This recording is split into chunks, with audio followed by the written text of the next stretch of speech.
अनित्यम अशुभम लोकम एवं प्राप्त्यम भजसाम। अनित्यम मतलब नित्य नहीं है, मतलब जो परमानेंट नहीं है। अशुभम मतलब सुख देने वाला नहीं है। लोकम मतलब ये लोग एवं प्राप्त्यम, अभी इसकी प्राप्ति करो। इसको छोड़ो मत, इसको छोड़ के भागो मत, संन्यास मत लो, दुनिया का सामना करो। कैसे? भजसामी, मुझे अपने मन में रखे। पर ये मैं तुमको क्यों बता रहा हूँ? क्योंकि तुम मुझे सबसे प्रिय हो। किस वजह से तुमको मैं ये बता रहा हूँ। अनित्यम मतलब जब भी दुख आता है ना, तब हमको लगता है कि ये खत्म नहीं होगा, बस अभी ये ऐसा ही चलता जाएगा। जब भी दुख आता है, मेरे पास काफ़ी लोग आते कहते हैं हमने कभी सुख देखा ही नहीं। अगर आपने कभी सुख देखा नहीं तो आपको पता कैसे चला कि दुख किसे कहते हैं? अगर आपको जन्म से ही सरदर्द था तो इसे सरदर्द कहते हैं, ये कि कैसे पता चला आपको? पता चला क्योंकि सुख आपने बीच बीच में देखा। तो जब दुख आता है तब हमको लगता है हमेशा हम दुखी ही है, और ये दुख आया है, ये इसका अंत तो होगा नहीं। तो भगवान कहते हैं कि जब दुख आए तब समझो अनित्यम, ये टिकेगा नहीं, इसका भी अंत होगा।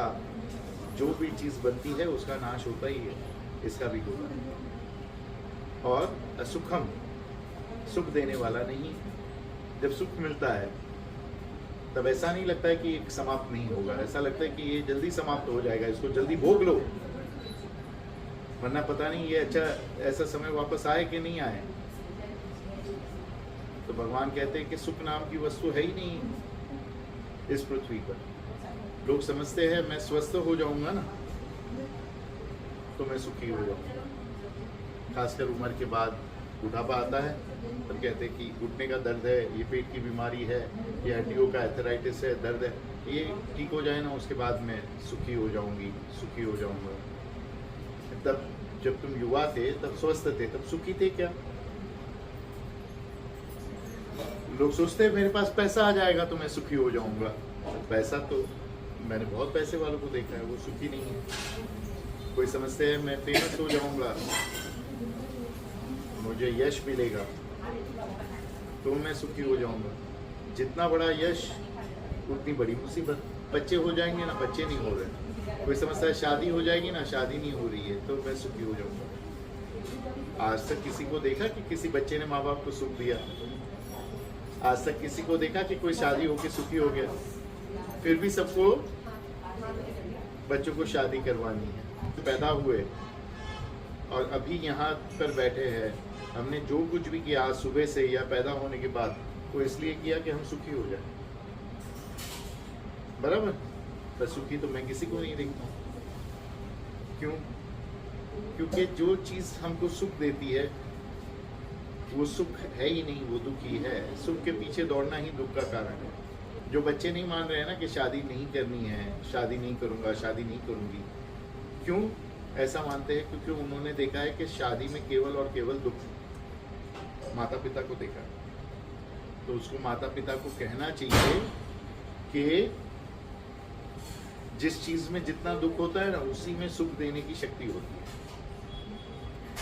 और हमको समझना चाहिए कि जिस चीज में जितनी सुख देने की शक्ति है उसी में उतना दुख देने की भी ताकत है।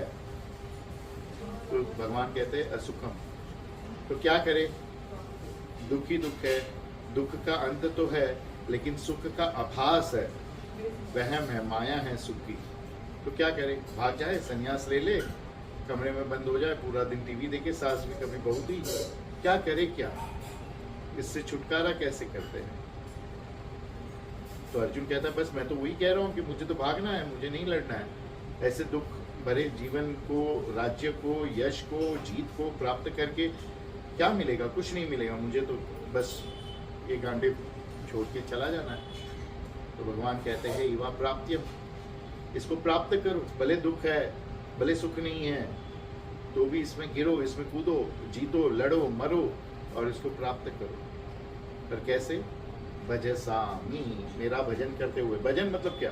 मतलब हरे राम हरे कृष्ण गाते हुए नहीं, मन में ईश्वर को रखते हुए रख के आप कार्य करो, तो उसमें आपको विजय प्राप्त होगी ही होगी।